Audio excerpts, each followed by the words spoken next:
皆さんこんにちは. It's me, Shogo. And Harumi. I am a bit sad today. Oh, why? You guys are right now taking a look at the archive of me doing the online lessons that I started from the middle of October, well, the last 2 weeks of October. I've held three trial free lessons, and each lesson I think I had probably around 12-13 people, which was great. Yeah, thank you so much for participating, guys. I'm sure many of you who took part in my free trial lessons are actually listening to the podcast right now. Thank you very much. But at the same time though, now from November, you have to sign up to my online lessons to continue taking my lessons, and that's going to be starting from November. So tomorrow actually, tomorrow Saturday is going to be my first class, where it's going to be provided not completely free. Well, to be honest, on my Patreon page too, the first week is a free trial week, so you'll still be able to take one lesson free. Yeah, but so far my Saturday class and my Monday online lessons, these two classes, only have one person each. Yeah, so that one person has signed up just for the archives, and that means I don't have any students at the moment. So I will have to turn my Zoom on and not have anyone come to my lessons. So I was hoping so I haven't been able to talk about my online lessons yet on Let's Shogo on my other platforms. So I was like, okay, maybe 3-4 people. Yeah. Hopefully, yeah. As a result, I have almost might have only 0 people. So, but of course, sad. I can't just continue doing the online lessons for free forever. So I have to start the lessons as an actual class at some point. So Yeah. well, guess I have to do it this way for a while for now. Yeah. But still, I mean, there's plenty of stuff that I need to study myself as an instructor, as someone who's going to be explaining things about Asayama Ichiden-ryu anyways. So I guess I'm just going to be thinking this as my training arc, I guess you could say, that many protagonists of Japanese jump manga would have, Yeah, for a while that's what we're going to have to do. And today, Harumi is actually over there. She's not sitting right next to me. She's getting ready to go to work for her kimono-related job. And unfortunately, it's a Friday morning, and you guys are probably listening to this on Friday evening, which means we missed the Thursday night that we usually want to post it. I'm really sorry. The schedule's been a little bit different recently. We usually try to record this somewhere around Tuesday evening or during the day on Wednesdays, but there's been a lot of stuff going on this week, and especially Tuesday evening is the timing when I have my in-person training in Asayama Ichiden-ryu for the Kyoto Club, Kyoto Dojo, So we don't have time to record at that night. And recently, Harumi and I, whenever we try to put our kids to sleep at night, we fall asleep together. And last night too, I was hoping if we could record this last night, but I fell asleep too with my kids, and I woke up at 11 p.m. and we work usually from there until 1 a.m. or 2 a.m. from there. But I slept too much, and now, unfortunately, we had to record in the morning. And Harumi is very busy today, so she is getting ready, doing her makeup and all that kind of stuff, and I'm sitting in front of the computer and talking with you guys today. So, speaking of the online lessons, the in-person training has been doing great, actually. I have 4 members now who are almost coming to every lesson, which is great. I talked about this a little bit before in the previous podcast, but I actually had one new member who is originally from Portugal, I think he said. Yeah, and he is currently staying in Japan for a few months with a special visa, and he's hoping to be able to apply for a visa that can have him stay longer in Japan. Yeah. So he will be officially joining the dojo as well. And starting from November, the members will be able to officially join the dojo until, kind of like October was kind of like our trial month for the in-person training too, basically. Yeah, so they'll be able to join officially, and the in-person training is actually currently at the moment is doing really, really good. Yeah, we have already quite a lot of members, and the training area is actually, nice and filled with people training together. Yeah. And it's been going great. There's actually a few other things that I'd like to talk to you guys about, but a few things that still, what should I say, still being discussed at the moment. So there's still quite a lot of things I can't share with you guys yet, but just to let you guys know, everything's going great. Yes, the only problem is my online lessons. If you guys are listening to this, if you're interested in learning katana techniques, Asayama Ichiden-ryu, the 400-year-old Kobudo with me online anywhere in the world, yeah, it's just $50 a month, which means it's only about $10 to $12 per lesson. And you get to watch all of the recorded lessons. As you are watching right now, this is a recorded lesson of a lesson from last week. You'll be able to rewatch it anytime you like. So even if you missed the lessons live, you'll still be able to rewatch the lesson as if you're taking a lesson at that moment, basically. If you can play the video in front of you, if you can bring out your training gear and have your katana with you, you'll be able to trade anytime, anywhere, basically. So you'll be able to catch up anytime. So it'd be great if you can check it out if you're interested. Okay? Yeah. Now, with that said, as you guys saw in the title of this video, yes, there's this viral video, right? There's this video that's going, it's getting a lot of views between, who was her name again? Oriental Pearl? I'm really sorry if I'm, pronouncing your name incorrectly. And also Chris Broad from Broad in Japan. Yeah, there's been this discussion or not debate, I guess, kind of thing going on. And I as I talked to you guys before, for those of you listening to my podcast, you guys know me a lot. So, but as I explained before, I don't want to really talk about, what should I say, trending news, you know, stuff that's on social media at the moment, because as I explained before, those are just things that are going to be consumed. Yeah, and it's going to be gone. Yeah, and I understand that you get a lot of views from doing those kind of videos, but there's a lot of negative points to that too. And I have, of course, in the past made plenty of videos about these things, made plenty of videos about social problems in Japan. And I understand how it feels and what you gain from it, but I also understand what you lose from it too. And how much you lose from it, how much pain you experience from it. You know, talking about these negative things. If you bring out negative topics, you're going to get negativity thrown back at you.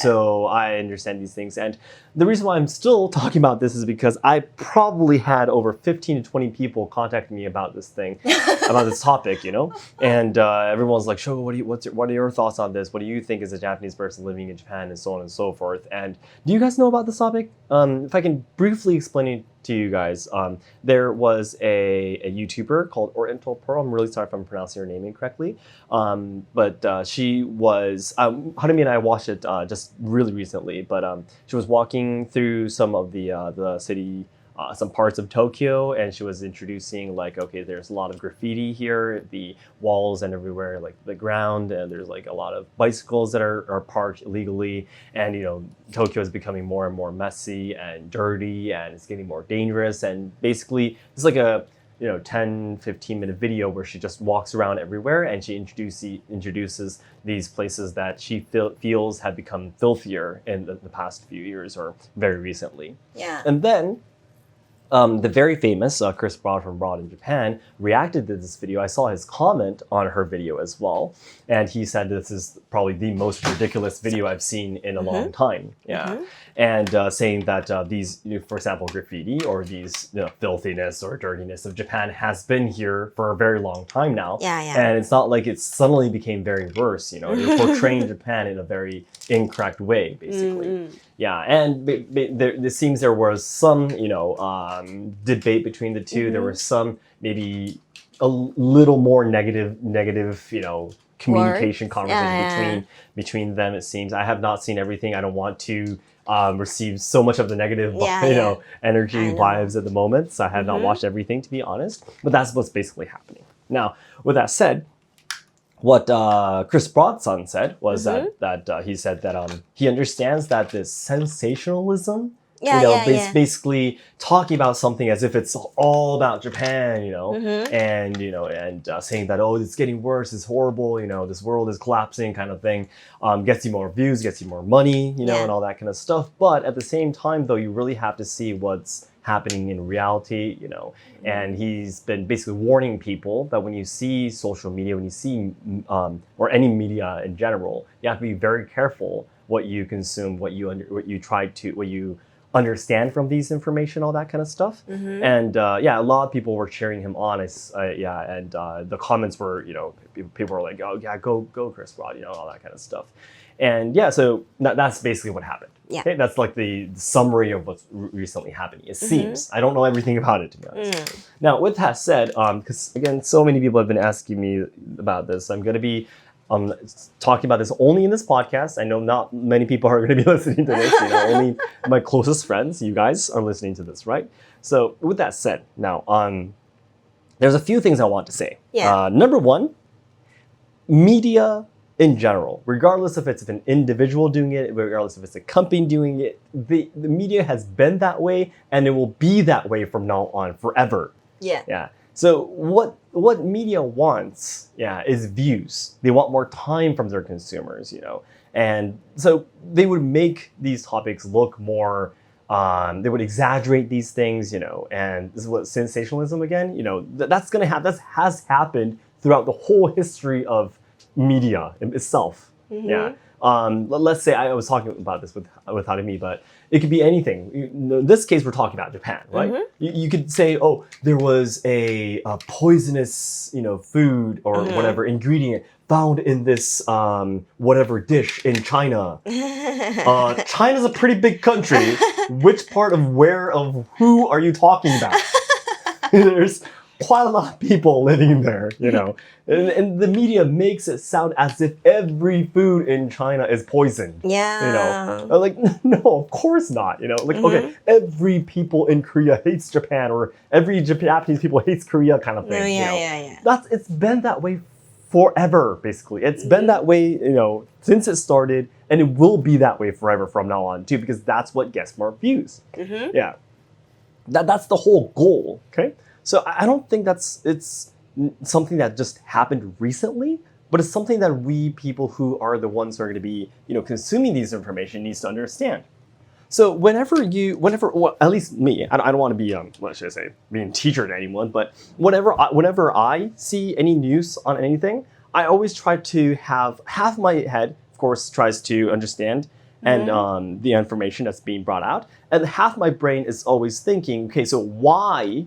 What's the purpose of this person talking about this information? Yeah. Why is this person presenting this information this way? Because there's always 2 sides, 3 sides, 4 sides to every story. Yeah. Why is this media, why is this individual bringing this side of this topic, on purpose? Yeah. There has to be some kind of goal, there has to be some kind of purpose, ideology, I don't know what it is, but, there has to be something there. Yeah. So that's one thing you need to understand. At least I always keep in mind when I see any kind of news, So that's number one.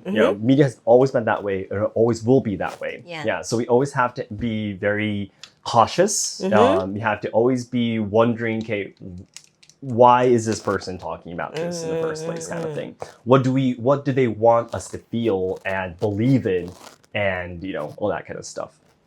That's number one. Number two, about Japan itself. Is Japan becoming worse and worse and worse? I have no clue, to be honest. Okay, because do you guys know a book called Factfulness? Yeah. Yeah, it was a book that went viral a few years ago. It was written by a man who was almost about to, I think he was sick, he was ill, and he knew that his life is not going to last that very long, so he was on TED Talks once, and I watched one of his videos and I loved it. He talked about that a lot of media, he explained that this world is getting better, worse. It's always shown like that on media, but he brings out data saying that, okay, let's actually take a look at the data analytics, and see, okay, how many people are actually, let's say, dying from this sickness? How many people are actually committing crimes, let's say? And he brings out all these data. You can find out that it's actually getting better and better and better. Let's say the number of people who get hit by lightning and die, for example, or lightning, or people who die from airplane crashes. Okay, you see a huge, terrible airplane crash on the news, and you're like, oh, the world's getting worse. Airplanes, we can't trust them anymore. When you see the data, you can see it's getting so much better in the past years, right? So that has had a really strong impression, for me. Yeah. So I understand that in Japan, maybe some aspects are getting worse. Yeah. Okay, so Japan's, lowering population, aging, all that kind of stuff. Okay, that might be not so good. Okay, but we got to really look at the data. Is Japan's crime rate actually going up? Okay, is Japan's, whatever, is all of these things all collapsing and getting worse? Is that true? is we can't make these decisions despite how we feel or what we saw at that moment, you know. That might be one aspect of it, but you can't say that whole Japan is like that, or every Japanese person is becoming this, or it's impossible to say, I would say, yeah. So that's one thing I always keep in mind too, yeah, because the book Factfulness and the I'm really sorry I can't remember his name. I'm sure many of you would know about him. Please let us know. But I read the book in Japanese, by the way, so that's the reason why I don't remember his name. But yeah, so that's one thing I always try to keep in mind as well. Yeah, there might be some aspects in any country, any nation that might be getting worse, but there's always other aspects that are getting better. Harari-san. Yeah. No, that's a different man. Just a different gentleman, yes. So yeah, I that's another thing I always try to keep in mind as well. Yeah, there's always things that are improving. There are always things that are becoming not so good. Yeah, and if you only talk about the things that are not going so good, you know, you can't have a fair discussion. That's one thing. Yeah, like let's say Kyoto. Okay, there's so many tourists coming to Kyoto and it's getting filthier and dirtier. Okay, that might be true, okay, in some aspects. But maybe what if, you know, the government in Kyoto are making new rules and making the situation better? Have you discussed about what this government is doing? Okay, have you discussed about the economic aspects of it? Is Japan getting, Kyoto getting wealthier thanks to the tourism? Is the, you know, all the debt that it has, is it getting better or not? Have we discussed about that? Or why are we only focusing on the negative sides of tourism? Yeah. There has to be something good about it too, right? Yeah, so I think it's really important that there's always two sides to everything, maybe more than that, 3, 4 sides to everything. It's all just about balance. Just like we talked about the first thing too. Yeah. So that's exactly the reason why I stopped talking about these things on social media, on my platforms, you know, because it's impossible to cover everything. It's impossible to say, okay, this after this after this. It has to have some kind of your wishes in it too. Like you want people to think this way, or you want people to take these kind of actions. It's impossible to exclude these, you know. And, you know, again, being in that, what's the right word? It's really hard to find the word, but again, yeah, I guess it comes back to what I explained in the beginning. Yeah, when you just talk about what's viral and what's trending, you know, you're just consumed and you're just, you know, you move on to the next thing. But my goal let's go back to this thing too. Again, when we talk about media, I explained earlier, they have to think about the purpose and the goal of what they're trying to do, right? Yeah. My goal, is not to make a lot of money by making YouTube videos. My goal is to try to make everyone's life, or someone who I can interfere with, influence, I guess I can say, try to make as many people as happy as possible. That's my ultimate goal. I want to try to provide as much happiness as I can while I'm alive. Yeah. Can I do that by making a lot of videos talking about Japan's social problems?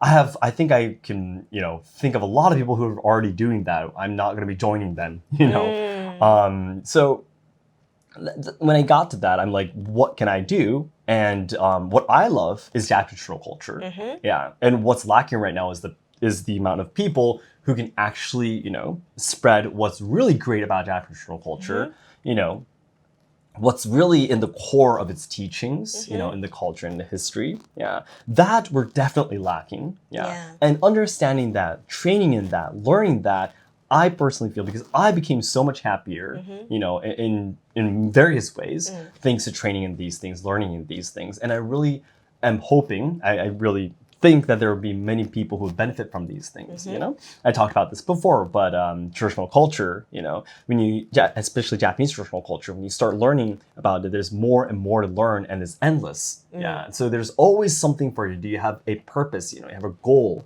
to something to work on. And you have relationships with new people, you belong in a community, you have stronger bonds with other people. That's something that we really need in a world where we can survive without any bonds, but we'll be very unhappy, right? And have a goal, you get to belong, you get to feel that you're progressing in some ways, and all of these feelings are connected to people's happiness, and it's very positive, right? So, I mean, it could be very negative sometimes, even in some communities, of course, but if we do it right, we can make it very positive. And that's what I want to work towards. I don't, even if only 100 people see my videos, let's say I only got 100 views, but if those 100 people are going to be coming to my dojo, that's what I want. Yeah. I don't need 1 million people watching my videos having no one coming to my dojo. Yeah, because if no one's coming to my dojo, I can't do anything for anyone. Yeah, I'm not making this world better at all, at least from my point of view. So that's the thing I always think about when I recently discuss about what I'm trying to do with Let's Ask Shogo. Because a lot of people are sometimes confused, like why aren't you making videos like you used to before and such? And why are you like making so many videos talking about this one new style? You know, I really liked what you used to do in the past. You know? Yeah. Which we talked about before too. But yeah, so it goes back to that. Yeah. So it's really, at least from my point of view, and now I'm not, by the way, just say, everyone can do whatever they want to, including making negative content, you know, and of course, making videos, making content, earning money from that, making a living from that. That's totally fine. It's obvious you need to live. You need a way to survive. And if you have a platform that if everyone's watching that, you have a lot of talent, of course. Maybe your voice is great, you know, the way you present yourself is great, the way you edit your videos is great, you know. Yeah, so that's the reason why people watch you. So that's a good thing, I think. It's up to each individual what they want to do.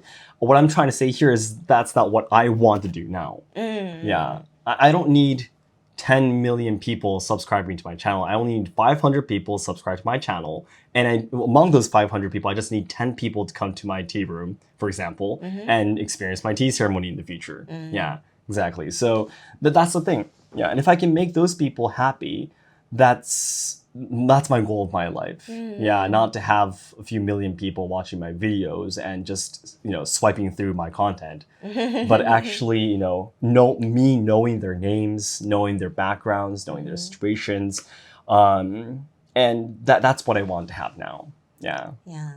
And I can say all these things because I've experienced everything before that.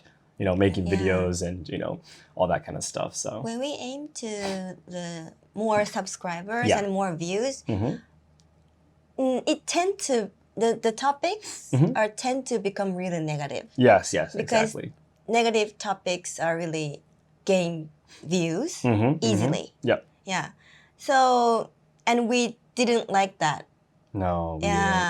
We tried it before, but and as when we make those videos, we will try to do like, why is this happening and what can we do? Yeah, exactly. We always try to include that too. We always try to include that, and we always try to make the video as positive as possible. Yeah, not to show like this is like a huge disappointment in this video kind of thing. Yeah, we tried it, but in the end, it's a negative topic. Yes. And we were really tired to show so many negativities of Japan, and at that point, I think I thought if we make these problems in videos and let everyone know, then maybe these problems would be better in some way. Yeah, we can show them, and everyone can try to avoid this or getting happier. Yeah. Which in some ways it seems it did actually work. Yeah. Like if you remember, we made a video talking about molestation on trains, chikan. Yeah, a lot of people contacted me saying that this video really helped me to understand the situation more, like why it happens and what we can do to prevent it from happening to yourself or to your loved ones. You know, so that video, for example, was something that a lot of people contacted me saying that thank you so much for making this content. You know, yeah. But again, just like you said, so making these videos, what I tend to think is, okay, so what's going to happen if I make these videos? Like, how am I making anyone's life better? You know, I don't mean to deny journalism. For example, journalism is about, you know, bringing out the information and letting everyone else make the judgment about what they're going to be doing about it, right? Yeah. So I don't mean to deny journalism or anything, but that's just not who I am. Yeah, that's just not who I am, what I want to do personally. Yeah, so exactly. So how am I going to actually make this world better as much as I can as this one person, human being, what I can do for this world as much as possible, you know? And when I got to that, we always have problems, and there's always going to be social issues and all that kind of stuff going on everywhere in the world. And we need to be aware of them. I think. Okay, I don't, for example, make any of those videos anymore. So, okay, do I not care about social problems in Japan anymore? Do I not like go to vote or, watch videos about politicians in Japan? No, I study about them all the time. Yeah, of course, if I see a video or if I find content about, like, for example, the current prime minister in Japan is the first women prime minister in Japan. Yeah. Have I studied about her? Yes, I have. I've seen videos about her and her ideologies and all that kind of stuff. But do I talk about her on my content? No, because that's not what I'm going to do. Okay, I'm going to be talking about the current prime minister. How am I going to be making the world better if I do that? Right? There's plenty of other platforms where professionals who are much better than me who do that.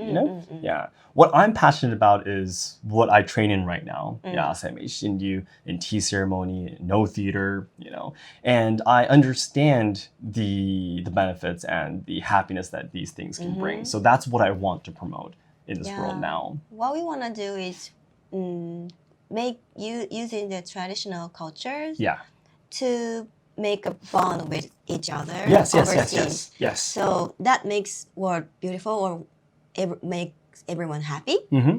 We think that is the way we are passionate to do. Yes. Not to bring the problems or the bad things up in front of everyone. Exactly. Yeah. We need to be aware that they exist, but exaggerating those things, saying that all of Japan is getting worse and worse because of these things that's just mispresentation. Yeah, so that's definitely not what we want to do. But still, I still sometimes make videos talking about, 5 ways to enjoy sushi more. And the reason why I make these videos is because I always imagine, who am I making my content for? We would use the word persona for these things, right? Who's my persona? Would be the other fellow students in Asayama Ichiden-ryu who would come to Japan once in a while, or maybe even living in Japan, are my persona. So that's the kind of people who I want to make my content for. Then, are you only going to be training Asayama Ichiden-ryu while you're in Japan? No, you'll be doing other stuff. So I want to make content that's useful or interesting, fun to learn, fun to know about for such people. So talking about sushi, maybe even I'm recently going to be talking a little bit about sumo again. And the reason is because I went to a sumo festival recently opening in Ginza, which was a little bit touristy, to be honest. We'll be introducing, I talked about this before, but I'll be introducing a video about that very soon too. But if you ever are in Japan, I'm sure you will have opportunities to see sumo or want to watch sumo, for example. If you learn more about it, I think that would be great. If you knew the taboos or rules at shrines and temples, that might come in handy. These things I do want to talk about. Maybe social problems might be included in this too at some point. Like problems that you should be aware of if you're going to be staying in Japan or if you're going to be visiting Japan once in a while kind of thing. If there's new laws that are made towards people from overseas, and if it's going to be affecting my friends, who are training in these things and will be coming to Japan once in a while, then it's important for them, right? So then I'll be making those content. But the goal, the purpose is there. It's not for the views, it's not for the money I can make from those videos. But what's more important for me is to try to make as many people as happy as possible. So there's really no end to talking about about social problems and making them into something really, really big, and not talking about how to solve them or how to work with them. I personally feel there's no end to it. But again, everyone's free to make whatever content they want and present the world whatever they want, and it's not only the person who's making the content's responsibility, but I really think that it's our responsibility who are the side of the ones who are listening to these stories, who are consuming these information, to be wise and to be able to choose who we believe and make decisions based on various studies or information. So that's one thing that's really important that we need to teach our children too. Because there's like even on Instagram too, there's like these single posts saying that Japan is blah blah blah blah blah blah blah blah in one sentence, and a lot of people are reacting to that like this is totally a lie, and all that kind of stuff. So it's really important, especially nowadays, that we need to really choose the information that we consume and believe in and all that kind of stuff. So. All right. I'm so sorry. What we talked about today probably went all over the place. But as a conclusion, what's happening to Japan? It's a lot of things are happening to Japan. What's happening in Japan? A lot of things are happening, good and bad. Yeah. If you want to know what's happening in Japan, come to Japan and see for yourself. Yeah, that's one thing I would love to say. Yeah, and if you can come to Japan, please try to watch as many different types of information and people as you can. Many aspects. Yes. And always think, so what's the purpose of these people making these videos, content? What's the purpose of myself? What do I want to do? What do I want to do? So I should look out for more these kind of information from these kind of people. If you can mash those together, I'm sure you'll be able to find the right people that you should listen to. So, okay. So that's my conclusion. What's happening in Japan, good and bad, like always, because it has been forever, basically. And it will be like that. Good and bad are always happening. Yeah, but you can always be happy. Again, you can always be unhappy, depending on how your options and what you choose in life. So that's the point. Exactly. So, guys, today's conclusion is please come to my online lessons. You are so sad. Yes, please come to my lessons. That's the conclusion. Because again, I really am not, should I say, going to be making videos that are going to be trending and all that kind of stuff from now on. But again, at the same time, though, there's so many people asking me about this today. So I didn't want to ignore everyone, so I wanted to share my thoughts about this. But at the same time, my goal right now is to try to make as many people happy through Asayama Ichiden-ryu and through traditional Japanese culture. So if you're interested, it'd be great if you check out my online lessons, yes, in-person training, and in the future, maybe some point, tea ceremony, no theater-related things too. If I can become a professional, I'll be able to tell more stories about these things too. So. All right. Then guys, thank you so much for listening to another very long episode. Harimi has to go to work now, so she'll probably get dressed into her kimono, or it's actually a very rainy day today, so she might take her kimono to work and get dressed there too. But anyways, she has to get going. So guys, thank you so much. We'll talk to you again next week. Have a nice week, guys. Goodbye. Bye.